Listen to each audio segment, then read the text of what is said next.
Near Belfast Harbour lie two impressive buildings, built almost 150 years ago on Victoria Street, a short walk from the banks of the River Lagan. The street, and the 19th century merchants who occupied it, witnessed expansive urban change through their trading careers in the city. This is perhaps perfectly illustrated by the replacement of the nearby bridge spanning the river from the East Belfast Bank in County Down. From an oft-repaired 21-arch, long, narrow bridge crossing to a stone-banked river estuary and a modern 5-arch commercial span complete with ornamental gas lighting.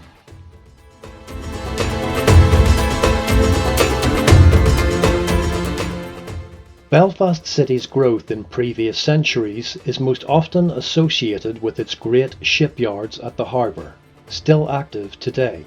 There's less awareness of Belfast's later 19th century trade boom, which saw enormous wealth pour into the city as a result of industrialisation and worldwide shipping, with Belfast Harbour at its centre.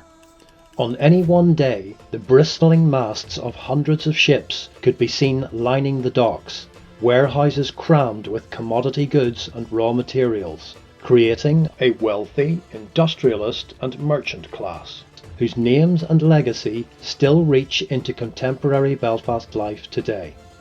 In this film, we are focusing on the story of two well-preserved, incredibly ornate warehouse buildings on Victoria Street in the city, sympathetically refitted as a successful hotel, which have come to symbolise that international trade and the trappings of its success. The hotel is comprised of two uniquely facaded former warehouse buildings, as number 34 to 38 Victoria Street. Restoration work on their fine carvings and railings since the turn of the millennia has been superb. One has to stop for quite some time to take in the amount of detail incorporated by the architect. These buildings are statements of achievement, international reach and identity, their stonework literally telling a story of time and place. The prolific city architect William Hastings (1814 to 1892), who lived in nearby Academy Street, was renowned for his use of ornamental decoration on building facades, such as the earlier contemporary 17 to 21 Castle Place and the later newspaper offices on Donegal Street. In the case of 34 to 38 Victoria Street, he used the same materials and floor layouts for both buildings, but differing facial design features commensurate with the desires of two business rival owners.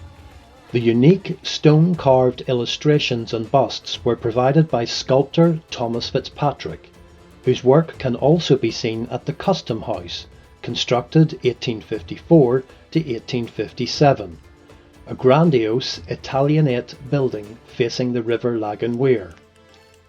Let's take a look at some documented history of this particular street running adjacent to the River Lagan section, the vicinity and those occupying it, to gain an insight into the development of this elongated commercial shipping district. Although we find street directory records for Victoria Place and Great Victoria Street dating to 1839, we first find mention of a Victoria Street in Martin's Belfast Directory of 1841 to 1842, which includes an entry of a Williams Place. A David Cuddy is listed as a ship's master in Victoria Street that year. As it turns out, Victoria Street, as we know it now, was founded as a long, wide city centre thoroughfare between 1842 and 1843, enabled by the Municipal Reform Act of 1840, intended to expand and integrate commercial streets as accessible urban networks, promoting business activity. This required demolition of some older buildings, including entire low-income housing laneways running off main city streets like Forest Lane, Way House Lane and Key Lane, seen here. The price of progress when it comes to new infrastructure versus established inner-city communities is certainly not a new issue, although those folk of nearly 2 centuries ago enjoyed little, if any, legal protections. 8 years later, in Henderson's Belfast Directory of 1850, there is a Bernard McCann of 7 and 9 Victoria Street, listed in the profession of a brass founder, a TCS quarry, surgeon, a Richard Bell, marble and stone merchant at 1 Victoria Street, tavern keeper at the same address. The 1850 records illustrate that this new street is slowly attracting commercial and ancillary tenants who can afford premises here, close to the adjacent ship quays on the River Lagan, that were likely driving their primary source of income. Within 8 years, there is a marked acceleration in tenancy which bears out in the Belfast Directory of 1858 to 1859. We find a famous Gustavus Heine at 109 Victoria Street. Born in Danzig, he arrived in Belfast in 1826 to take up the post of Consul for Prussia. Marrying into local gentry, the famed Pirrie family, he became a director of the Belfast Harbour Commissioners for 8 years until 1855. He then became a ship owner in Belfast from the early 1850s. He bought and sold sailing ships in rapid succession and operated them carrying passengers and cargo in many trades. It seems likely that the very accomplished Gustavus had his shipping offices on Victoria Street, where he also managed consular affairs for a number of nations, including Spain, Turkey and Sweden. In 1858 there are restaurants, paper warehouses, saddle makers and rope manufacturers on Victoria Street. These activities are all commensurate with the demands of Belfast's increasing merchant trade success. The first street directory mention of 34 Victoria Street appears in a Belfast directory in 1870 under the name of John Little and Sons. There's also an entry in the same for an S. McCausland, flaxseed merchant, Victoria Street. In the Belfast and Province of Ulster directory of 1877, seed merchants Little and Sons are still at number 34.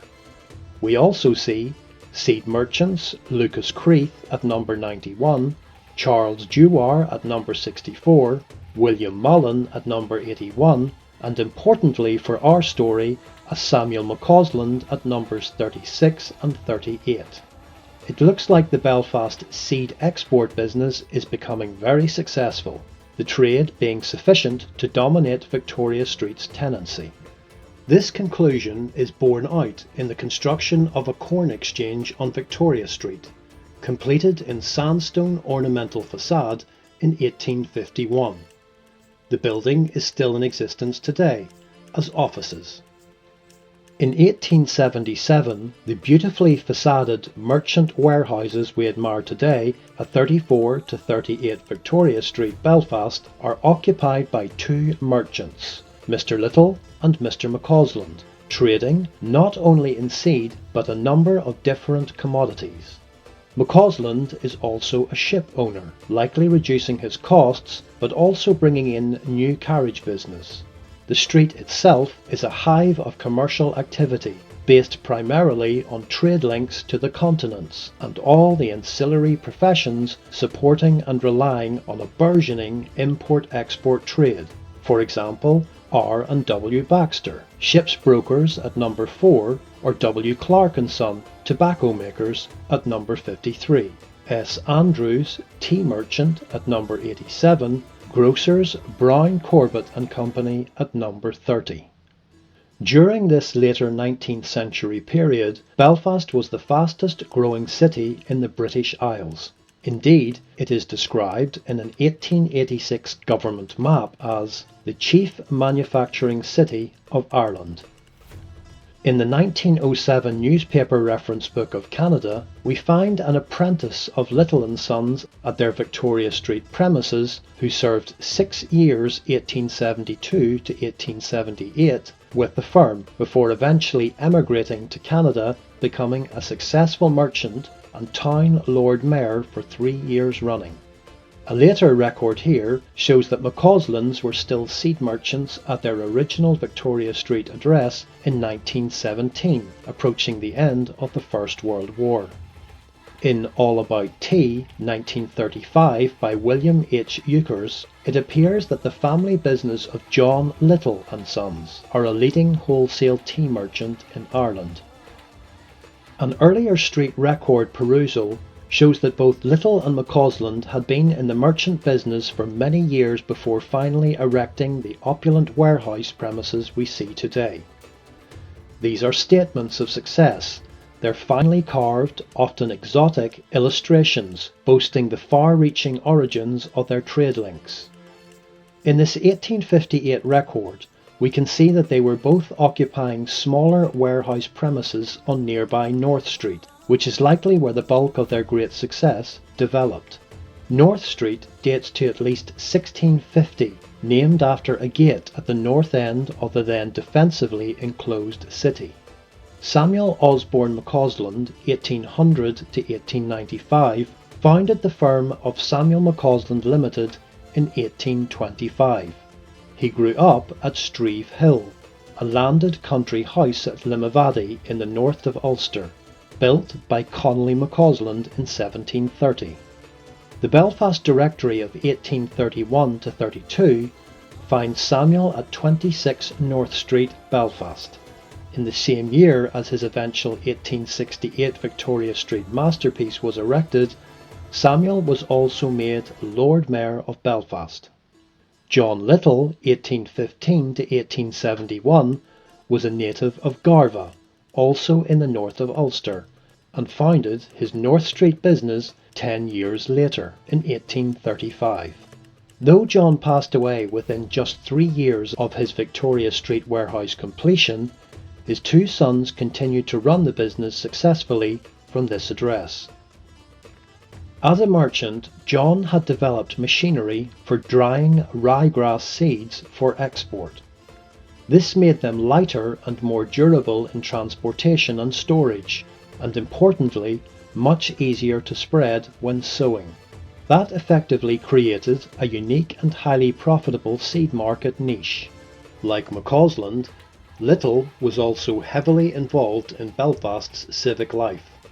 He was a Lord Mayor of Belfast for 3 consecutive years, 1863 to 1865, a member of Belfast Corporation for 16 years, an alderman for Smithfield ward of the city, and he personally donated £1,200 to the construction of the Albert Memorial Clock. Completed in 1869, this clock was dedicated to Prince Albert, Queen Victoria's late husband. That donation amounted to almost half the total construction cost of the clock. We have a detailed account of the internal working layout of the McCausland warehouse building from The Industries of Ireland, Part 1, Towns of the North, 1891. Samuel's business, also managed by his son at the time, exported seeds and imported tea and sugar. The warehouse front was described as 52 feet wide and reaching back 200 feet to Princes Street, where it continues across that street for another 100 feet. The ground floor of Victoria Street was for 6 offices. Floors 2, 3 and 4 were for seeds, tea and other goods. The top floor likely contained machinery driven by steam and gas for cleaning seed, principally ryegrass, perennial and Italian. This height would also aid in ventilating the seed processing, away from the stock on floors below. The McCauslands also had a warehouse store in Marlborough Street next to Little's warehouse, which could hold in excess of 15,000 quarters of grass seed, as well as stores in Town Hall Street and Oxford Street. At the end of their warehouse life, these buildings remained disused for 20 years until an imaginative transformation into a hotel began in 1998. The Dublin-based developers working closely with the Historic Monuments Division of the then Department of the Environment. Today, those two adjoining warehouses are now a 64-room luxury modern hotel, one of the Malmaison chain. A walk inside and you might recognise some industrial warehouse features like cast iron floor supporting pillars, which have been cleverly worked into the decor as part of its unique interior design. Walking past this hotel on a sunny day, it's not hard to look at the facade and imagine those successful merchants and their staff busily producing and transferring goods to the nearby ship quays in the industrial age of Queen Victoria.